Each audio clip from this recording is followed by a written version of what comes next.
Hello, good morning students. कैसे हो? आशा और उम्मीद करता हूँ आप सभी बेहतरीन होंगे।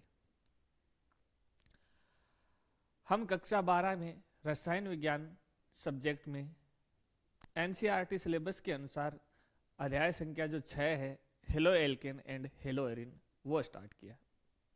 हमने पीछे की जो क्लास है उसमें देखा है हेलो एल्केन के बारे में, हेलो एरिन के बारे में, इनके शब्द के बारे में, उसके बाद में उनका वर्गीकरण पढ़ा है, आईयूपीसी नामकरण पढ़ा है, सामान्य नामकरण पढ़ा है। ये सब होने के बाद आज का हमारा जो मुख्य बिंदु रहेगा वह रहेगा जो कार्बन और जो हेलोजन होते हैं। क्या हमने कार्बन हेलोजन है वो बॉन्ड के आधार पर भी हमने वर्गीकरण पढ़ा था। तो अब उन कार्बन और हेलोजन के बीच में जो बॉन्ड आता है उस बॉन्ड की जो प्रकृति होती है वह कैसी होती है, वह हमारा आज का मुख्य बिंदु रहेगा, उसके ऊपर हम चर्चा करेंगे। तो हम देखते हैं कार्बन और हेलोजन के बीच में बॉन्ड बना होता है, सहसंयोजक बॉन्ड बना होता है। कैसा बॉन्ड बनाता है? सहसंयोजक बॉन्ड बना होता है, सहसंयोजक आबंध होता है। उसके बारे में अपन ने डिटेल से चर्चा की है। अब जब कार्बन और हेलोजन के बीच में ये सहसंयोजक आबंध बनेगा तो उनमें इलेक्ट्रॉन का साझा होगा। क्या होगा? इलेक्ट्रॉन का साझा होगा। लेकिन कार्बन और हेलोजन होते हैं, क्या चीज होते हैं? कार्बन और जो हेलोजन होते हैं उनकी विद्युत ऋणात्मकता के अंदर अंतर पाया जाता है। क्या पाया जाता है? उन दोनों की विद्युत ऋणात्मकता है उसके अंदर अंतर पाया जाता है। अब उस अंतर के कारण होता यह है कि जो बॉन्ड के इलेक्ट्रॉन है, जो बॉन्ड के क्या है, इलेक्ट्रॉन है, वो आंशिक रूप से दूसरे जिसकी विद्युत ऋणता अधिक है उसकी तरफ शिफ्ट हो जाते हैं, जिसके कारण उनके ऊपर आंशिक धनावेश और आंशिक ऋणावेश आ जाता है। तो कहने का मतलब ये होता है कि ये जो बॉन्ड होता है ये दुर्वित हो जाता है। कैसा हो जाता है? दुर्वित हो जाता है। तो हम देखते हैं कि कार्बन और हेलोजन है उनके बीच किस प्रकार का बॉन्ड पाया जाता है। बॉन्ड की बात हो गई, सहसंयोजक बॉन्ड पाया जाता है। इसकी जो प्रकृति होती है वह कैसी होती है? ध्रुवीय होती है। एग्जाम में क्वेश्चन यही पूछा जाता है कि जो कार्बन हेलोजन है उनके बीच में जो बॉन्ड पाया जाता है उसकी जो प्रकृति होती है वह ध्रुवीय क्यों होती है? तो जानिए, आइए।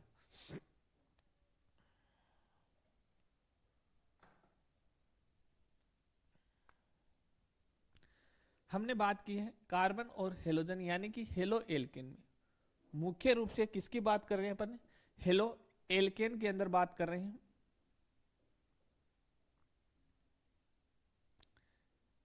हेलो एल्केन में। अब हेलो एल्केन जब शब्द आता है तो हमको पता होना चाहिए हेलो एल्केन का मतलब होता है कार्बन एंड हेलोजन का बॉन्ड बनना। किसका बॉन्ड बनना? कार्बन एंड हेलोजन का बॉन्ड बनना। हेलो एल्केन में कार्बन हेलोजन बॉन्ड, किसकी बात कर रहे हैं अपन? कार्बन हेलोजन आबंध है, जिसको हम किससे दर्शा सकते हैं? इसके प्रतीक से दर्शाते हैं, जैसे कार्बन बॉन्ड हेलोजन में कार्बन हेलोजन बॉन्ड ध्रुवीय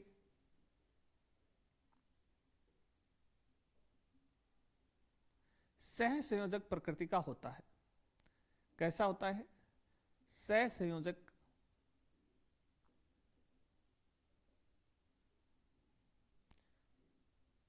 सहसंयोजक प्रकृति का होता है।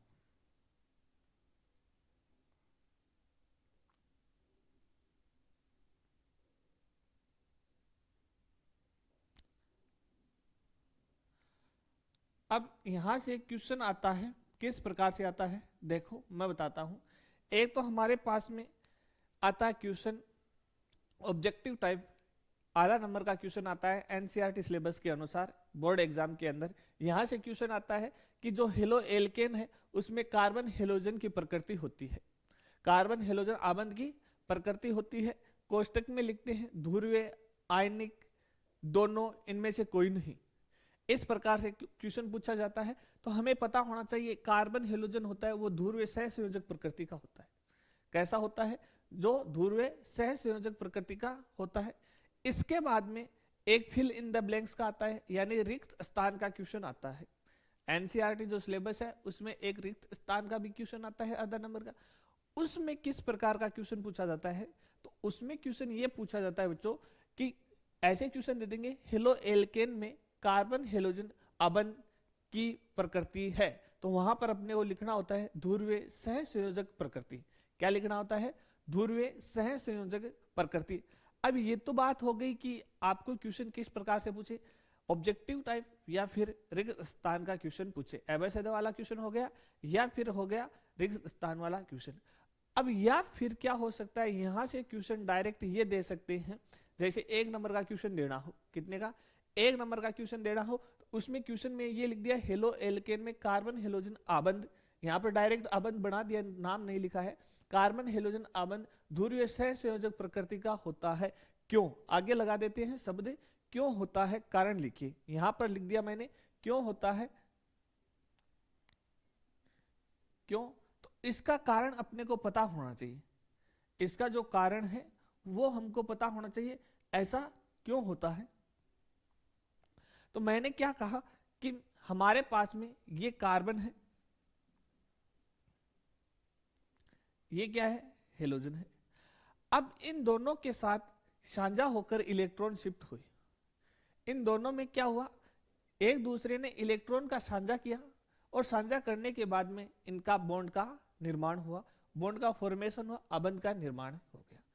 अब इसमें होता यह है कि यहां पर इलेक्ट्रॉन उपस्थित है, जैसे मैंने कहा जैसे इसका साझा हुआ तो मान लो ये इलेक्ट्रॉन है, ये मिड में है जब बॉन्ड बना हुआ है। अब कभी कभी क्या होता है, देखिए इसको एग्जांपल से समझते हैं। जब दो दोस्तों के बीच में दोस्ती होती है, गहरी हो जाती है, किसी ने 50 रुपए दे दिए, किसी ने 100 रुपए दे दिए, बट दोनों की दोस्ती गहरी हो गई साझे से।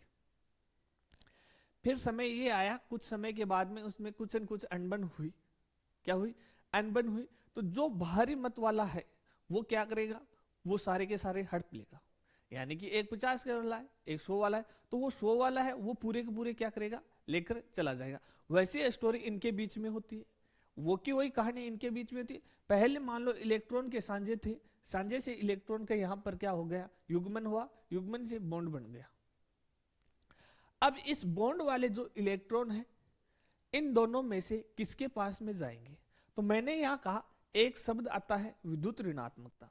क्या शब्द आता है? यहां पर लिखते हैं, एक शब्द आता है विद्युत ऋणात्मकता, विद्युत ऋणता या ऋणात्मकता। अब ये विद्युत ऋणता शब्द है, ये क्या होता है?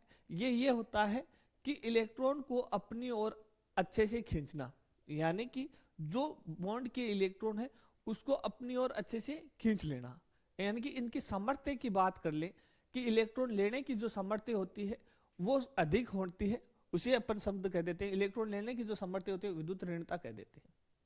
क्या कह दिया अपन ने अपनी भाषा में? कह दिया कि इलेक्ट्रॉन को झड़प लेना। क्या करना?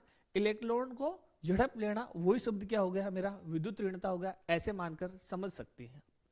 तो मैंने यहां पर कहा कि यहां पर जो बॉन्ड बना था, सिंगल बॉन्ड बना है, इन दोनों के बीच में 2 इलेक्ट्रॉन का युग्मन हुआ होगा। क्या हुआ होगा?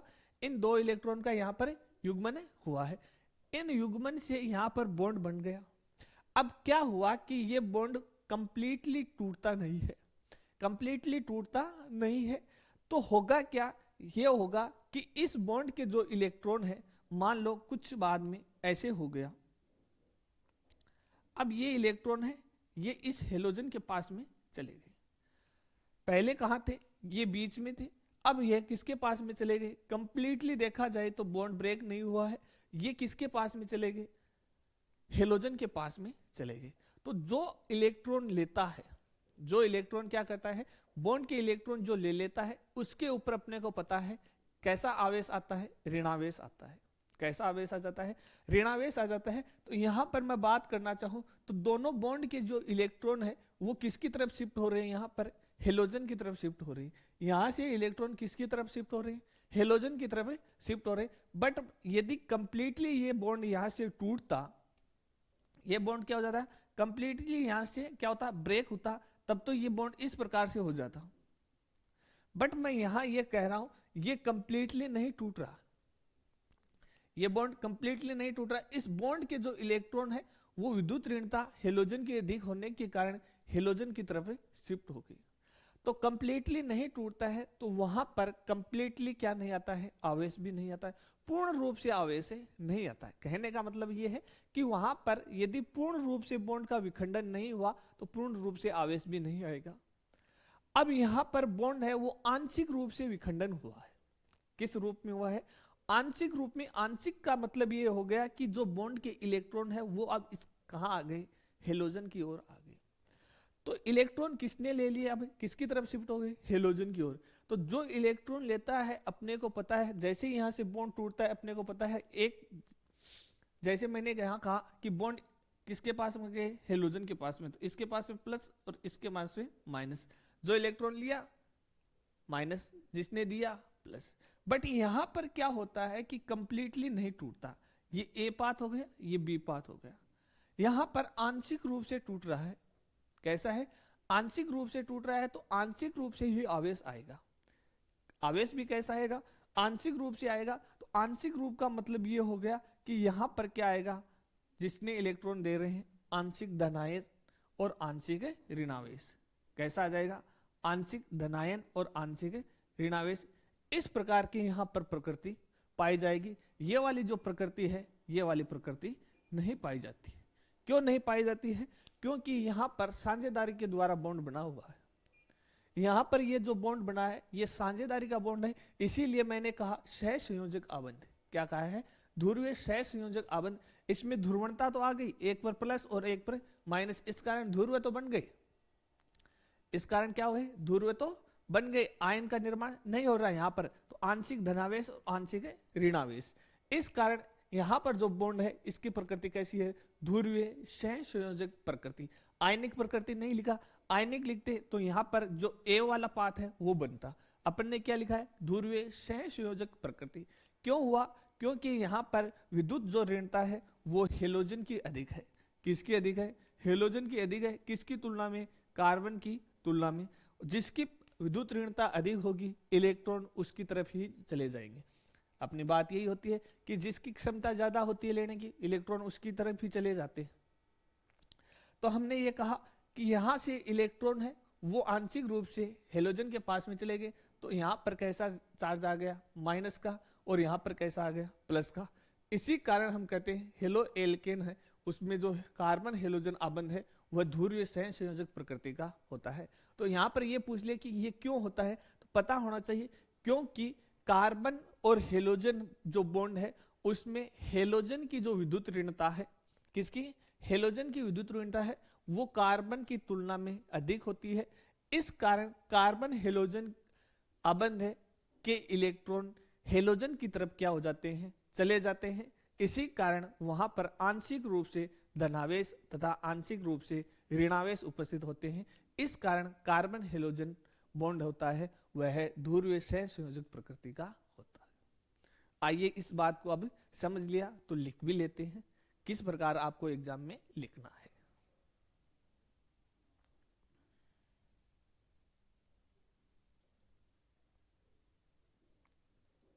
कारण क्या लिखोगे? क्योंकि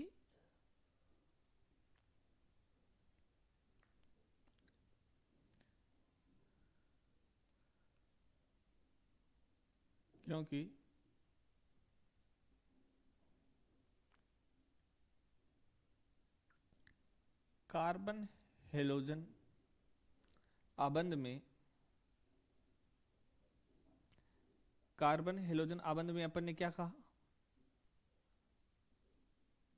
आबंध में हेलोजन की विद्युत ऋणता,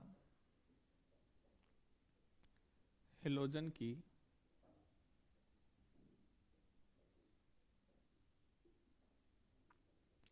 हेलोजन की विद्युत ऋणता,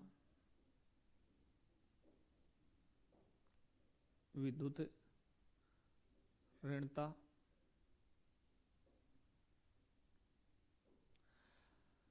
कार्बन से अधिक होती है।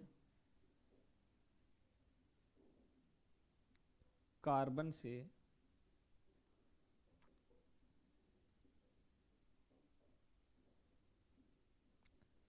अधिक होती है। इस कारण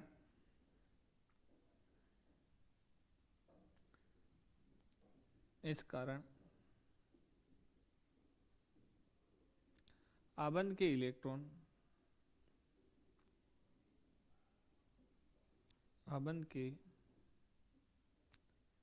इलेक्ट्रॉन किसकी तरफ शिफ्ट हो जाते हैं? हेलोजन की तरफ। इस कारण आबंध के इलेक्ट्रॉन हेलोजन परमाणु की ओर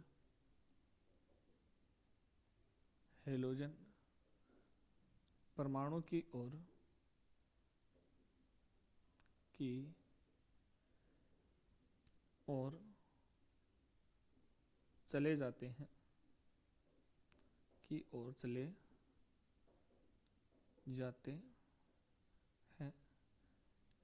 जिससे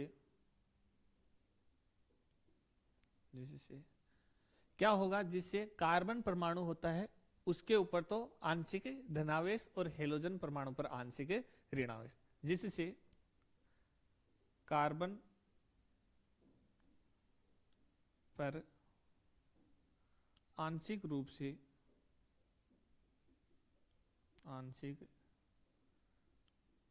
से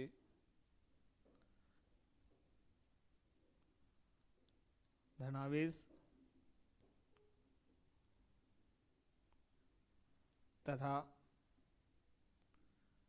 हेलोजन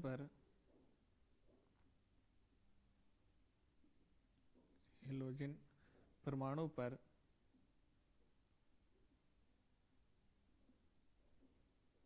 आंशिक रूप से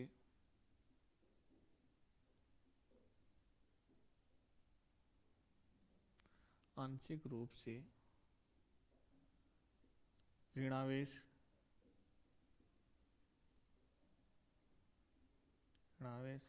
आ जाता है।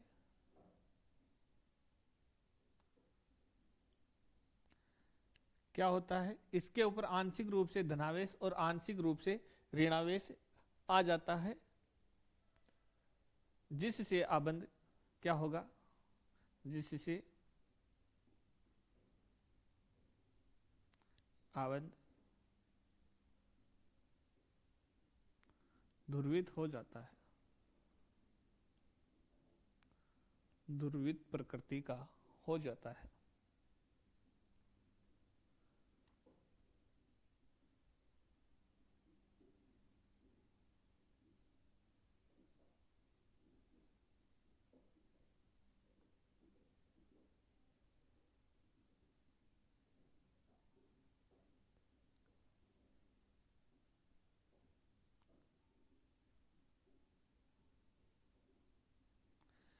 ये बात होती है कि उसके ऊपर आंशिक रूप से धनावेश आता है और आंशिक रूप से क्या हो जाता है?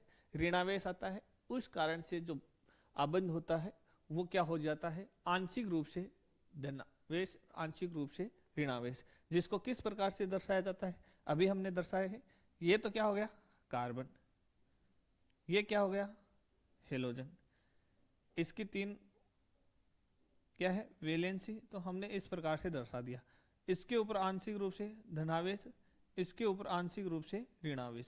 तो इस प्रकार से हमारा जो आबंध होता है वह क्या हो जाता है? ध्रुवित हो जाता है।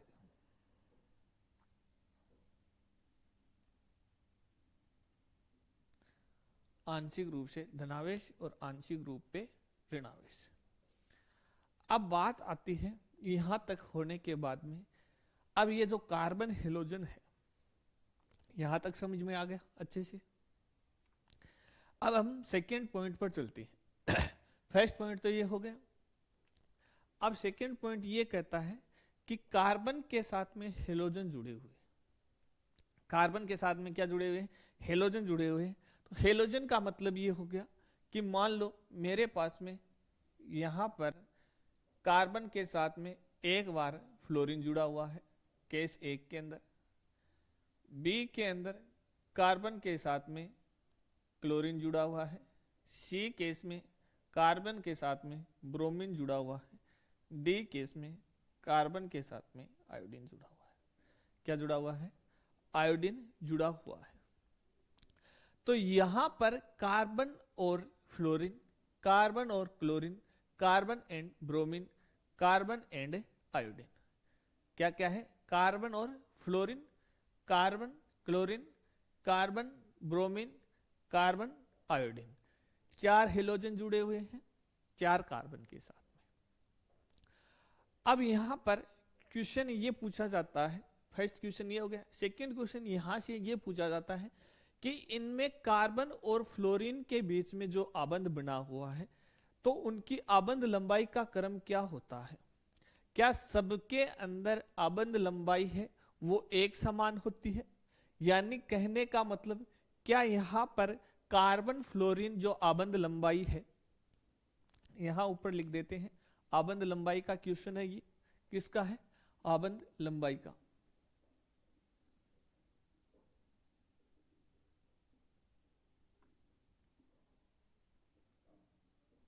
किसकी बात कर रहे हैं अपन, आबंध लंबाई की बात कर रहे हैं।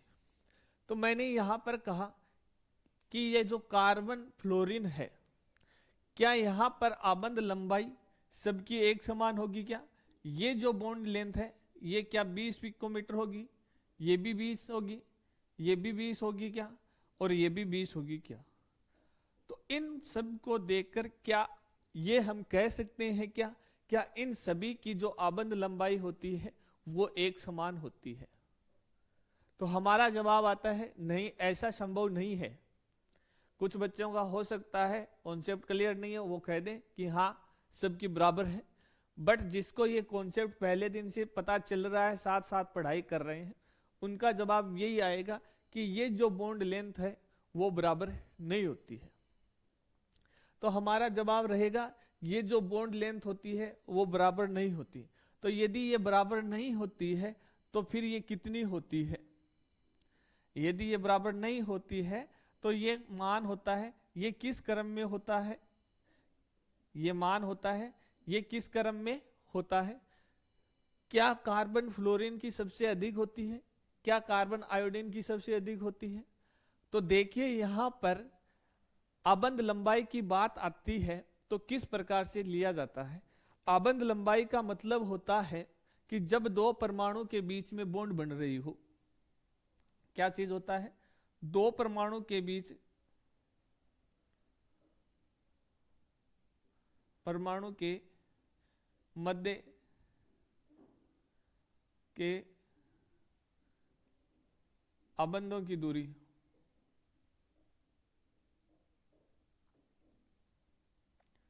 दो परमाणु के मध्य जो आबंध है उनकी दूरी को आबंध लंबाई कह देते हैं अपन। इसकी जो कन्फर्म परिभाषा है ये है, सब कुछ है। आबंध लंबाई किस प्रकार से निकालते हैं ये चैप्टर नंबर 4 में अपन ने अच्छे से डिटेल से पढ़ा है, फिर भी मैं यहां पर रिपीट करवा रहा हूं ये सब। मैंने कहा कि मान लो मेरे पास में दो परमाणु है, क्या है, दो परमाणु है, एक परमाणु ये है, दूसरा परमाणु ये है। अब मेरे को इन दोनों के बीच में बॉन्ड बनाना है, मैंने बॉन्ड बना दिया, बन गया बॉन्ड। अब ये बॉन्ड मान लो इस प्रकार से बना हुआ है, ये बॉन्ड है वो इस प्रकार से बन गया, बन गया।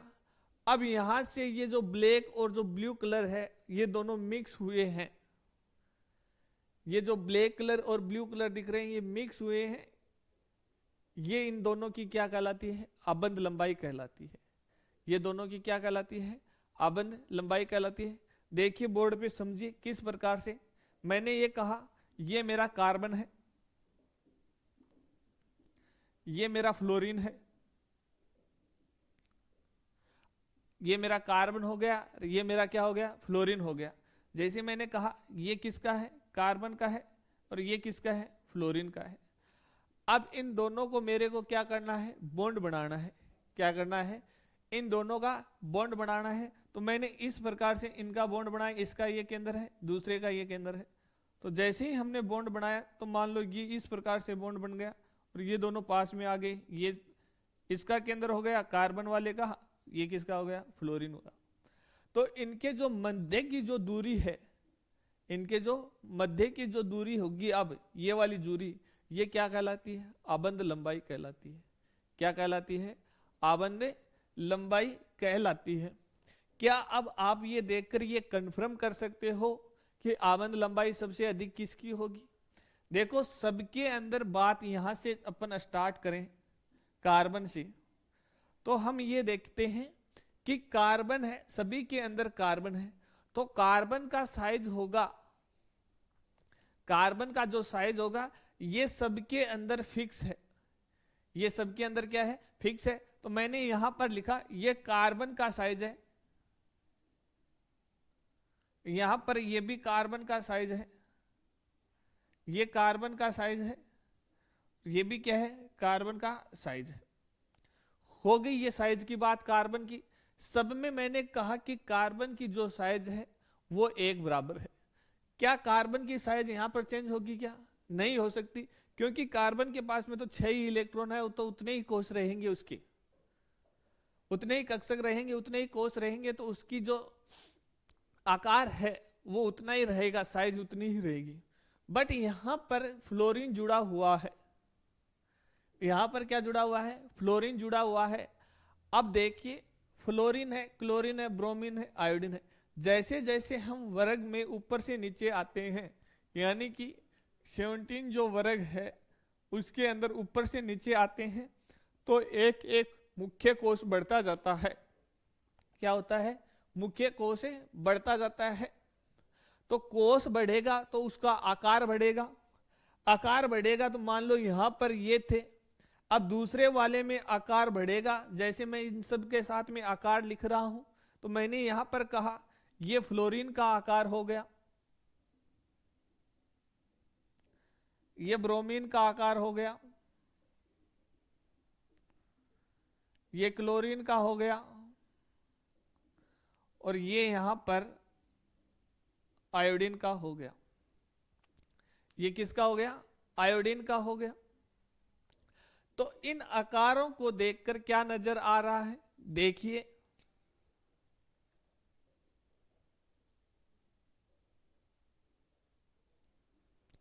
इन आकार को देखकर आपको क्या नजर आ रहा है। आप क्या कहोगे कि यहां पर जो कार्बन है, यहां पर जो कार्बन है, ये कार्बन है, ये भी कार्बन है, ये भी कार्बन है, ये भी कार्बन है, ये क्या है, फ्लोरीन है, ये क्लोरीन की साइज है, ये ब्रोमीन की साइज है, और ये आयोडीन की साइज है। ये किसकी साइज है, आयोडीन की साइज है।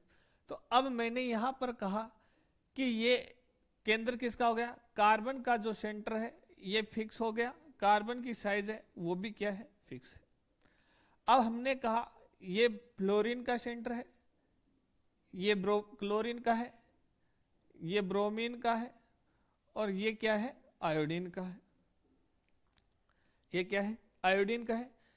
इन दोनों जो केंद्र है, ये दोनों केंद्र है, इन दोनों केंद्र जो जहां पर बॉन्ड बन रहा है, इनकी दूरी क्या कहलाती है, आबंध लंबाई। मैंने यहां पर कह दिया कि ये दोनों के बीच में यहां पर आबंध बना हुआ है, इस प्रकार से यहां पर आबंध बना है, यहां आबंध बना है, यहां आबंध बना है। तो इन सभी को देखकर यही नजर आता है, इन सभी में देखने से क्या नजर आता है कि यहां पर कार्बन की साइज तो सब में एक समान है, कार्बन की साइज है वो तो एक समान है। बट यहां पर फ्लोरीन, क्लोरीन, ब्रोमीन, आयोडीन वर्ग में ऊपर से नीचे आ रहे हैं, तो आकार बढ़ रहा है। आकार बढ़ेगा तो यहां पर जो बॉन्ड बना रहे हैं अपन, तो उसके केंद्र तक पहुंचना पड़ेगा। अब एक तो इतना सा आकार है तो तुरंत जुड़ गया, अब दूसरे का आकार इतना बड़ा है तो अब इस केंद्र को यहां तक जाना है, इसका आकार और बड़ा है तो और दूर जाएगा, इसका आकार और बड़ा है तो केंद्र तक पहुंचने के लिए और हाथ लंबा होगा। तो जैसे जैसे आकार बढ़ रहा है वैसे वैसे हम कह रहे हैं इनकी जो बॉन्ड लेंथ है वो क्या हो रही है, घट रही है या फिर बढ़ रही है। तो हमारा जवाब आता है कि आकार बढ़ने से क्या होता है, आकार बढ़ने से आबंध लंबाई क्या होती है, बढ़ती है। आबंध लंबाई क्या हो जाती है, बढ़ जाती है। तो हम ये कहेंगे carbon, fluorine, chlorine, carbon, bromine, carbon, iodine वर्ग में ऊपर से नीचे जाने पर आबंध लंबाई का मान बढ़ता है। हम क्या कहेंगे, वर्ग में ऊपर से नीचे जाने पर आबंध लंबाई है उसका मान बढ़ता है। आबंध लंबाई है उसका क्रम क्या हो जाएगा, सबसे ज्यादा किसकी होगी आबंद लंबाई, तो हम कहेंगे कार्बन आयोडीन की, उसके बाद में ब्रोमीन की, उसके बाद में क्लोरीन की। अब ये जो आबंद लंबाई है ये इसका मान कितना होता है, तो हम कहते हैं लगभग लगभग इस क्रम में, यदि क्रम की बात आएगी तब तो ये पूछा ही जाएगा। ये बात समझने के लिए बता दी कि इसकी साइज इस प्रकार से है। तो मैंने कहा यहां पर लगभग इसकी लंबाई की बात करें तो ये कितनी होती है 137, ये लगभग 178 के आसपास होती है पिकोमीटर। ये किस में लेते हैं अपन, पिकोमीटर में लेते हैं, इस बात का आपको ध्यान रखना है। और लगभग ये कितनी कहें अपन 193 कह दें, और यहां पर क्या हो गई 214, ये इसके मान हो गए, ये क्या हो गए इसके मान हो गए। इस प्रकार अपन आबंद लंबाई है वो किस में ले रहे हैं, पिकोमीटर में ले रहे हैं। तो मैंने यहां पर पीएम लिख दिया, पिकोमीटर।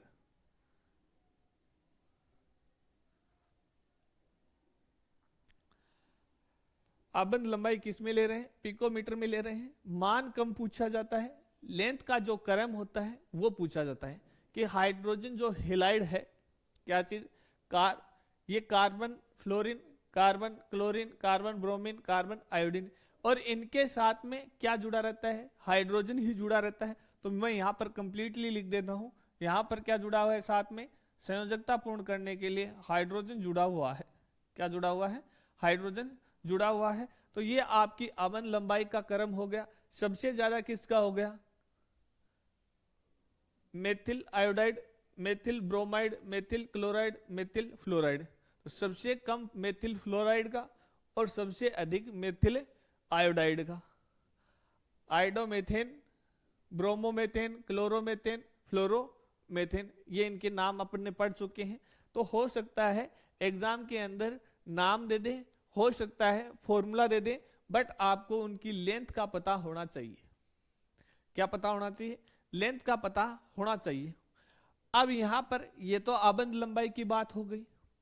अब हम बात करें इनके जो बॉन्ड बना है उसकी सामर्थ्य की, शक्ति की, कि इन सब में सबसे अधिक जो बॉन्ड मजबूत होता है वो किसका होता है। तो देखो हम ये कहते हैं कि बॉन्ड जितना समीप, जो केंद्र के समीप होगा, साइज जितनी दोनों की इक्वल होगी, वो बॉन्ड क्या होगा, उतना ही मजबूत होगा। तो अब इन सब में देखकर हमको क्या लग रहा है, किसका विखंडन है वो आसानी से कर सकते हैं। सबसे आसान अपन तोड़ किसको सकते हैं, तो जो असंतुलन की स्थिति में होता है वो आसानी से टूट जाता है। प्रकृति का नियम भी ये कहता है कि जो असंतुलन की स्थिति में रहते हैं उनको अपन कम ऊर्जा देंगे तब भी क्या हो जाएंगे, टूट जाएंगे। और यदि वो संतुलन की स्थिति में है तो उसको तोड़ने के लिए कठिन होता है, अधिक ऊर्जा की आवश्यकता होता है। तो इन सब में देखकर हम क्या निष्कर्ष निकालते हैं, हम ये निष्कर्ष निकालते हैं कि यहां पर इनकी साइज है वो लगभग लगभग क्या है, इक्वल है। और यहां से जब हम वर्ग में नीचे आ रहे हैं, आयोडीन तक पहुंच रहे हैं, तो इनका जो संतुलन है वो फिक्स नहीं रह रहा, यानी ये असंतुलन की स्थिति में आ गया। अब कौन सी स्थिति में आ गया, ये असंतुलन की स्थिति में आ गया है। जब असंतुलन की स्थिति में आ गया है तो उस कंडीशन के अंदर बॉन्ड तोड़ना क्या हो जाता है, आसान हो जाता है। बॉन्ड तोड़ना क्या हो जाता है, आसान हो जाता है। तो यहां पर अपने को अधिक ऊर्जा देनी होगी, यहां पर अपने को कम ऊर्जा देनी होगी। तो आइए देखते हैं इसको भी कि बॉन्ड जो लेंथ है उसका क्रम हो गया, उसके बाद में आबंद एंथैल्पी कहते हैं। यहां पर आबंद लंबाई, वहां पर बॉन्ड लेंथ हो गया। इसी प्रकार अपन ने बात की आबंद ऊर्जा की बात कर लेते हैं।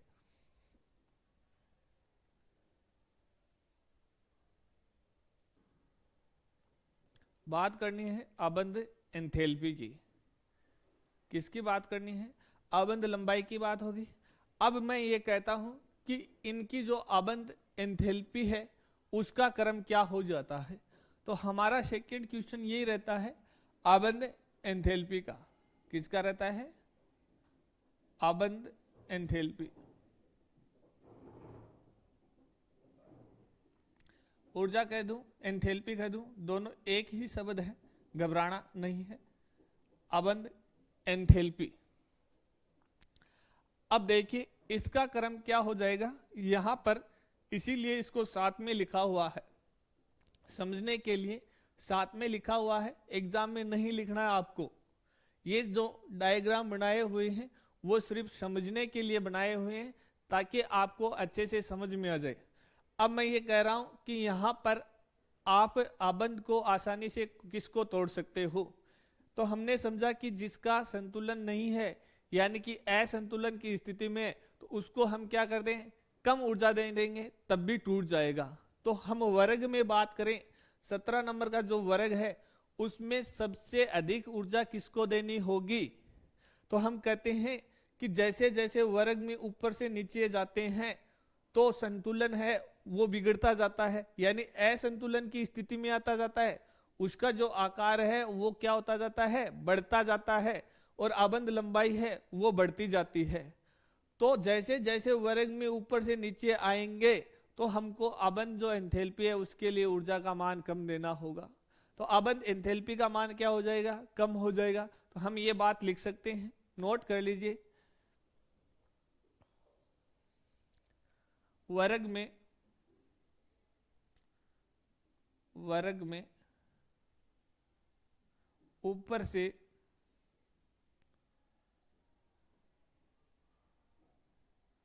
नीचे जाने पर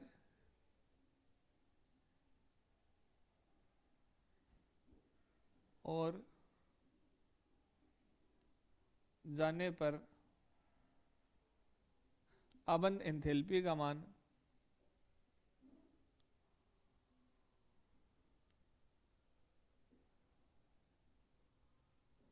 आबंध एंथैल्पी के मान में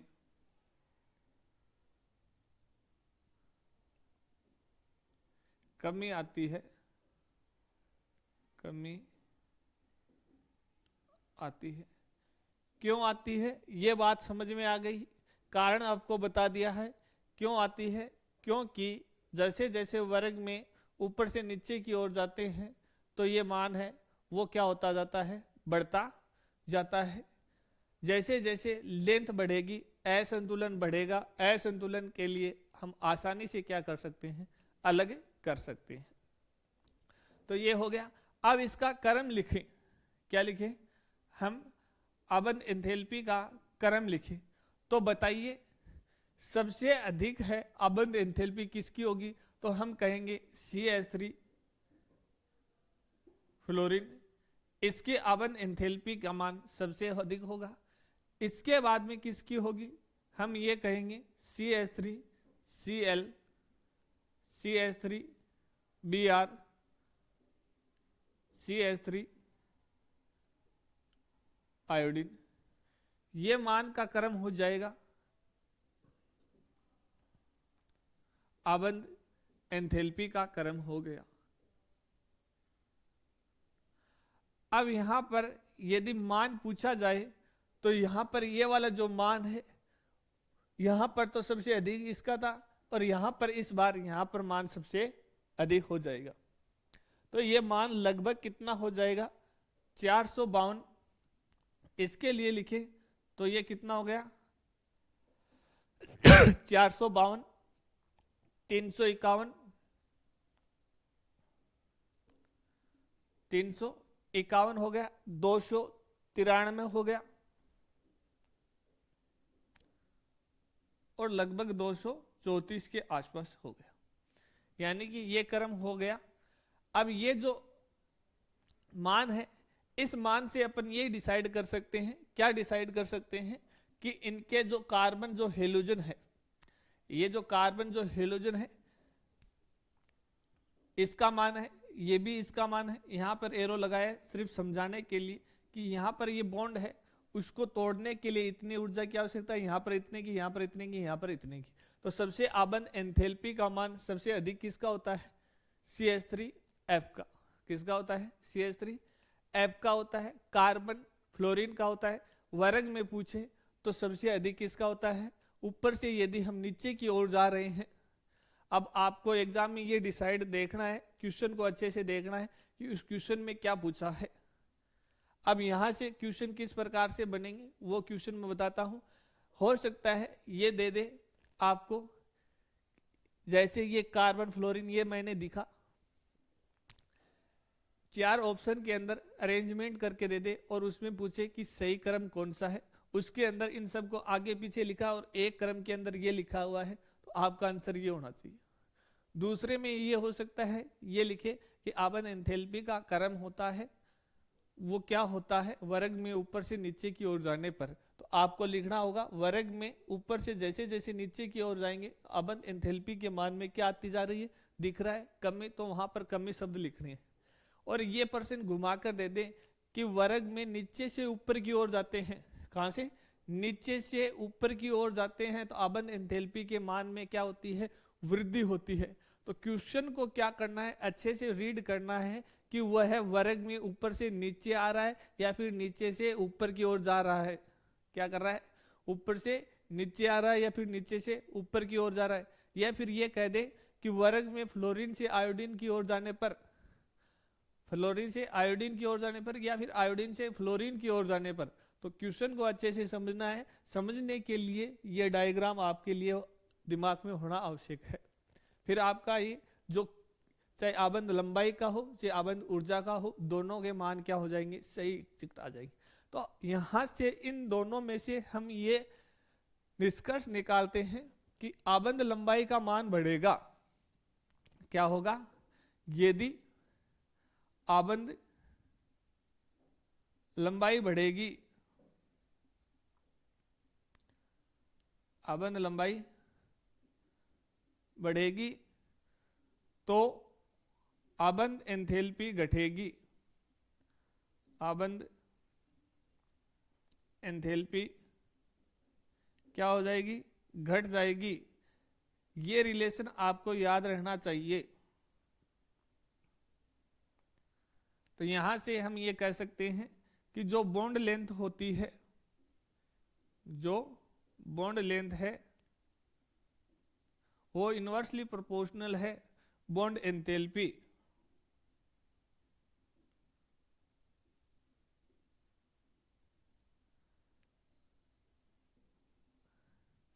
ये दोनों रिलेशन आपको अच्छे से याद रहने चाहिए कि जो आबंद लंबाई बढ़ेगी तो आबंद एंथैल्पी घट जाएगी।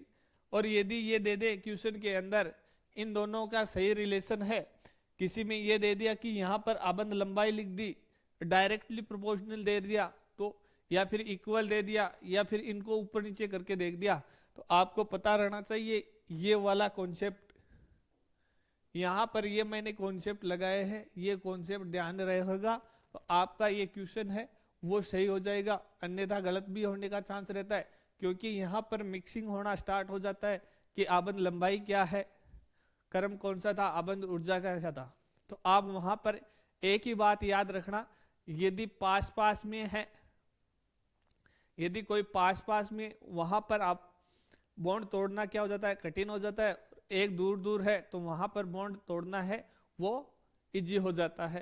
तो जहां पर सरल हो जाता है वहां पर एंथैल्पी का मान कम हो जाता है, जहां पर कठिन होता है वहां पर एंथैल्पी का मान अधिक होता है। ये बातें हो गई। इसके बाद में अपन किसकी बात कर रहे थे, कार्बन हेलोजन जो बॉन्ड है, ये वाला जो कार्बन हेलोजन बॉन्ड है, इनकी 3 बात हो गई, 2 बात हो गई। एक तो क्या हो गई, आबंद लंबाई हो गई, एक क्या हो गई, आबंद एंथैल्पी का क्रम हो गया। अब यहां पर एक पॉइंट और आता है, वह पॉइंट आता है ध्रुवणता का, कि वर्ग में ऊपर से नीचे की ओर जा रहे हैं। तो जो सहसंयोजक जो अपन पढ़ा अभी की ध्रुवण होता है, तो वहां पर जो ध्रुवणता शब्द आ रहा है वो ध्रुवणता किसकी अधिक होती है, वो ध्रुवणता किसकी अधिक होती है। तो मैंने यहां पर यह समझाया है कि जो ध्रुवणता है वो किस कारण से होती है, इलेक्ट्रॉन नेगेटिविटी से, विद्युत ऋणात्मकता की वजह से होती है। तो जैसे जैसे हम वर्ग में ऊपर से नीचे आ रहे हैं, वर्ग में ऊपर से नीचे आ रहे हैं, तो ये बताओ विद्युत ऋणात्मकता का मान कम होता है या फिर बढ़ता है। तो चैप्टर नंबर जो 3 था उसमें हमने पीरियोडिक टेबल वाला था, उसमें हमने पढ़ा है, क्या पढ़ा है कि जैसे ही हम वर्ग में ऊपर से नीचे आते हैं तो हमारी विद्युत ऋणात्मकता मान क्या होता जाता है, कम हो जाता है। सबसे ज्यादा पीरियोडिक टेबल में बात करें विद्युत ऋणात्मकता की, किसकी होती है, फ्लोरीन की होती है। तो यहां से याद रख लेना कि सबसे अधिक फ्लोरीन की होती है। तो हम अब नीचे की ओर जा रहे हैं तो वो ऑटोमेटिक क्या होनी है, कम होनी है। और यदि विद्युत ऋणात्मकता कम होगी तो वहां पर जो इलेक्ट्रॉन बने हुए थे, ये वाले जो इलेक्ट्रॉन यहाँ पर बंधे हुए हैं, वो फिर क्या होंगे, धीरे धीरे कम होना स्टार्ट हो जाएंगे, दूसरी की तरफ शिफ्ट होना। तो ये जो मान है आंशिक धनावेश ऋणावेश का, वो क्या होगा, धीरे धीरे उनका मान है कम होता जाएगा। तो यहाँ पर जो ध्रुवणता है वो क्या होती जाएगी, कम होती जाएगी। तो हम ये कह सकते हैं ना कि वर्ग में ऊपर से नीचे जाने पर ध्रुवणता के मान में भी क्या आती है, कमी आती है। तो सिर्फ वृद्धि किस में होती है, आबंध लंबाई में वृद्धि होती है, आबंध एंथैल्पी और ध्रुवणता के मान में वर्ग में ऊपर से नीचे की ओर जाएंगे तो कमी आएगी। चलिए इस बात को और नोट करते हैं।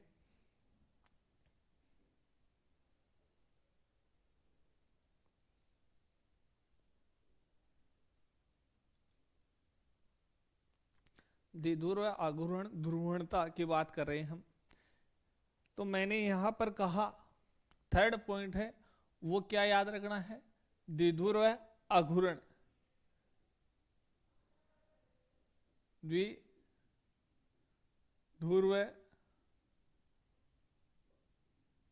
द्विध्रुव आघूर्ण ध्रुवणता। अब हम कह रहे हैं कि मान लो हमारे पास में कार्बन हेलोजन था, क्या था, कार्बन एंड हेलोजन यहां पर था। ये जो द्विध्रुव आघूर्ण है ये किसकी वजह से होता है, तो मैंने यहां पर लिख दिया विद्युत ऋणात्मकता की वजह से। विद्युत जो ऋणता है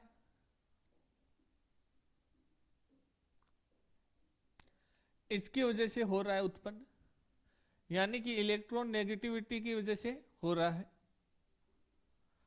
अब हम देखते हैं कि कार्बन और फ्लोरीन, किसकी बात करें हम, carbon fluorine, carbon chlorine, carbon bromine, carbon iodine. तो हम क्या जानते हैं, हम ये जानते हैं कि वर्ग में ऊपर से नीचे की ओर जाने पर, यानी कि फ्लोरीन से हम किधर जा रहे हैं, आयोडीन की तरफ जा रहे हैं। फ्लोरीन से आयोडीन की तरफ जाएंगे तो विद्युत ऋणात्मकता के मान में क्या आएगी, कमी आएगी। बट यहां पर कार्बन है उसकी विद्युत ऋणता सब में सेम है। तो मैं यहां पर कहूं कार्बन है, इसकी जो इलेक्ट्रॉन नेगेटिविटी है वो सबके अंदर क्या है, एक जैसी है। यहां पर इलेक्ट्रॉन नेगेटिविटी है कार्बन की, वो क्या है, सब में एक जैसी है। बट यहां पर फ्लोरीन है, क्लोरीन है, ब्रोमीन है, आयोडीन है। जैसे जैसे हम नीचे की ओर आ रहे हैं तो इलेक्ट्रॉन नेगेटिविटी का जो मान है क्या होता जा रहा है, घटता जा रहा है। क्या जाता है, मान है वह घटता जाता है। ठीक है, तो यदि मान घटेगा क्या होगा, मान घटेगा तो यहां पर ये कार्बन है और ये हेलोजन है, ये बॉन्ड के इलेक्ट्रॉन है। मान घटेगा तो इसका मतलब है ये बॉन्ड के इलेक्ट्रॉन यहां शिफ्ट हो रहे थे, जिसकी वजह से यहां पर प्लस और यहां पर माइनस आ रहा था। और फिर इन दोनों का जो रिजल्ट आता है उसको हम क्या कर रहे हैं, द्विध्रुव आघूर्ण कर रहे हैं। द्विध्रुव आघूर्ण का सूत्र होता है, जो आवेश होता है, आवेश और इनके जो बंध की जो दूरी होती है उसका मल्टीपल होता है। जो आवेश है वो और इसके जो बंध की दूरी होती है वो होता है। तो बंध की दूरी से यहां पर रिलेट नहीं कर रहे हैं, किससे कर रहे हैं, विद्युत ऋणता से। तो मैं यहां पर कह रहा हूं जैसे जैसे विद्युत ऋणता बढ़ती जाएगी तो मेरा द्विध्रुव आघूर्ण बढ़ता जाएगा। बट यहां पर मैंने यहां पर कहा कि ये फ्लोरीन से आयोडीन तक आते हैं तो इसकी विद्युत ऋणता क्या होती है, घटती है। तो घटेगा तो ये जो रिजल्ट आएगा, इन दोनों का जो रिजल्ट आएगा उसके मान में क्या होगी, कमी होगी। और यदि कमी होगी तो ये तो बॉन्ड लेंथ वाली तो साइज बराबर चल रही है, अब इनमें मैंने कहा कि यदि कमी होगी तो मान ऑटोमेटिक मल्टीप्लाई होंगे, तो क्या होते जाएंगे, होते जाएंगे। जो द्विध्रुव आघूर्ण है उसका मान ऑटोमेटिक क्या हो जाएंगे, कम हो जाएंगे। तो हम यहां पर ये लिख सकते हैं कि वर्ग में ऊपर से नीचे की ओर जाने पर, वर्ग में ऊपर से नीचे की ओर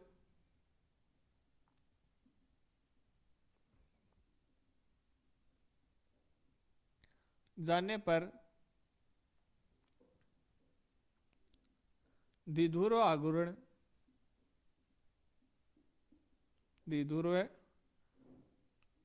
आघूर्ण के मान में कमी आती है।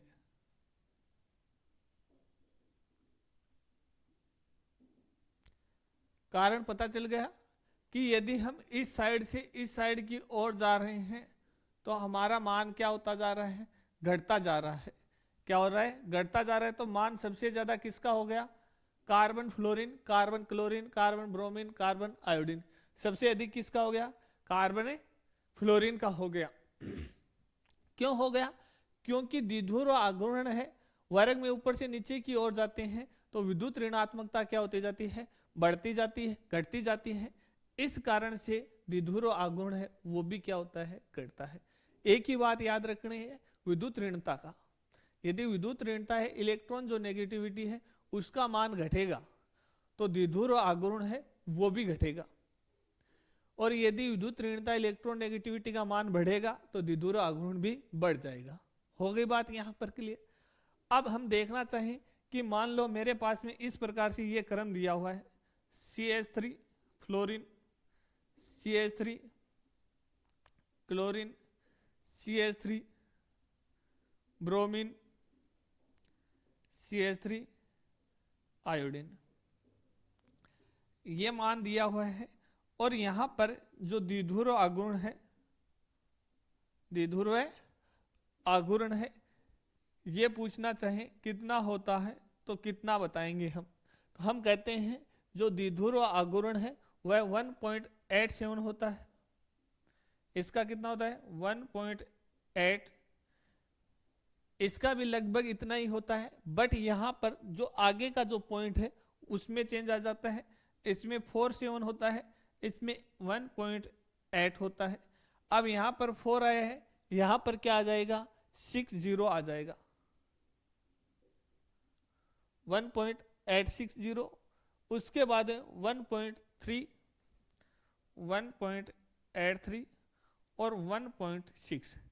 अब यहां पर हम क्या देख रहे हैं, देखो मान किसका अधिक होना चाहिए था, इसका होना चाहिए था। मान किसका अधिक होना चाहिए था, इसका होना चाहिए, बट और किसका रहा है, इसका हो रहा है। यहां पर क्या लॉजिक है, यहां पर क्या कारण है, तो यहां पर दूसरा फैक्टर काम करता है। ये जो मान है यहां पर सिर्फ मैंने कार्बन के साथ में लिखा है, किस में लिखा है, यदि यहां पर HF के साथ में लिखता, हाइड्रोजन के साथ में लिखता तब तो ये क्रम सही था, बट यहां पर मैंने मेथिल के साथ में लिखा है। यहां पर ग्रुप कौन सा लिया है, मेथिल ग्रुप लिया है। तो मेथिल ग्रुप में ऐसा क्यों होता है, तो यहां पर क्या होता है कि जो कार्बन है, कार्बन और जो फ्लोरीन है ये वाला, तो यहां पर मैंने कहा द्विध्रुव जो आघूर्ण होता है, क्या चीज है, द्विध्रुव आघूर्ण, ये किसका रिजल्ट होता है, तो हमने कहा आवेश और दूरी यानी कि R त्रिज्या, इन दोनों के आवेश और इनके बीच की जो दूरी है रेडियस, इनका होता है। तो हम देखते हैं कि यहां पर जो कार्बन है इनकी साइज तो बराबर है, बट यहां पर जो फ्लोरीन और क्लोरीन है इनकी विद्युत ऋणात्मकता में अंतर कम होता है। इनकी विद्युत ऋणात्मकता में क्या होता है, अंतर कम होता है, बट साइज क्या हो जाती है क्लोरीन की इसकी तुलना में अधिक हो जाती है। तो यहां पर ये जो कारण होता है ये किसका कारण लगता है, साइज यहां पर डोमिनेट करती है। यहां पर जो आकार होता है वो साइज के होता है, वो क्या करता है इसमें अधिक डोमिनेट करता है, प्रभावी हो जाता है, साइज होती है वो क्या हो जाती है, क्लोरीन की प्रभावी हो जाती है। इस कारण से यहां पर 1.86 आया है, जबकि यहां पर 1.84 आया है। थोड़ा सा चेंज देखने को मिला, होना इसका अधिक चाहिए था, बट यहां पर जो द्विध्रुव आघूर्ण होता है वो Q इंटू आर मैंने लिख दिया आवेश, और यहां पर रेडियस जो आर है वो त्रिज्या है। तो यहां पर तो क्या होता है, साइज है वो अधिक हो जाता है क्लोरीन का। अब जैसे जैसे नीचे जाते हैं वहां पर तो क्या होता है, यहां पर इलेक्ट्रॉन जो नेगेटिविटी है उसका इफेक्ट होता है, बट यहां पर जो आकार होता है, इस आकार की वजह से ये जो द्विध्रुव आघूर्ण है इसके मान में आपको चेंज देखने को मिलेगा। तो ये मान आपको ध्यान रखना है। डायरेक्ट पूछे तो द्विध्रुव आघूर्ण के मान में कमी आती है, बट यदि आपको ये वाला दे रखा है तो आपको ये ध्यान रखना है। यदि ये दे रखा है तो आपको क्या करना है, ध्यान रखना है कि ये मान है वो क्या है। तो इसका टोटल भी दे रखा हो 3 डिजिट में, तो ये लो। जो द्विध्रुव आघूर्ण होता है इसकी जो इकाई होती है वह क्या होती है, डिबाई होती है। यूनिट पूछ ले, इकाई पूछ ले तो ये क्या होती है, डिबाई होती है। इस बात को भी क्या रखोगे, याद रखोगे। डायरेक्ट पूछे यहां पर इस प्रकार से पूछते, यदि HF, HCl, HBr और HI, तब तो क्या हो जाता, क्रम यही हो जाता। बट यहां पर किसके साथ में कंपेयर करवाया है, CH3 के साथ में कंपेयर करवाया है। किसके साथ में, मेथिल ग्रुप के साथ में कंपेयर करवाया है। तो इस बात का ध्यान रखोगे, यहां पर जो द्विध्रुव आघूर्ण है यहां पर ये चेंज देखने को मिलेगा। तो हमने बात कर ली, जो कार्बन हेलोजन है उसके आबंध की जो प्रकृति होती है वह ध्रुवीय सहसंयोजक होती है। उसके बाद में कार्बन हेलोजन होते हैं। कार्बन हेलोजन होते हैं तो हेलोजन अलग अलग प्रकार के जुड़े होते हैं। क्या होते हैं, हेलोजन कार्बन के साथ में अलग अलग जुड़ सकते हैं। वहां पर फ्लोरीन भी हो सकता है, ब्रोमीन भी हो सकता है, आयोडीन भी हो सकता है। तो उनमें जो आबंध लंबाई है उसका क्रम क्या होता है, आबंध एंथैल्पी का क्रम क्या होता है, द्विध्रुव आघूर्ण का क्रम क्या होता है। इन सबको आप ऐसे डायग्राम के थ्रू अच्छे से समझ लिया है। अब यहां पर ये जाकर कॉन्सेप्ट है अपना क्लियर हुआ है और ये फिनिश भी हुआ है। इसके बाद में अब हमारा जो टॉपिक रहेगा वो मेजर टॉपिक रहेगा। अब हम रिएक्शन स्टार्ट करने वाले हैं। अब हम क्या करेंगे, जो हेलो एल्केन है एंड हेलो एरिन है उसको बनाना सीखेंगे कि किस प्रकार हम हेलो एल्केन को बना सकते हैं, किस प्रकार हम हेलो एरिन को बना सकते हैं। तो उनमें कुछ नेम रिएक्शन भी है, कुछ डायरेक्ट रिएक्शन भी है। तो हम साथ साथ में ही करेंगे, ये नहीं है कि रिएक्शन है वो आज पढ़ ली फिर नहीं पढ़ रहे, तो साथ साथ ही करना है हमको। ये कॉन्सेप्ट आपका क्लियर होता है यहाँ पर।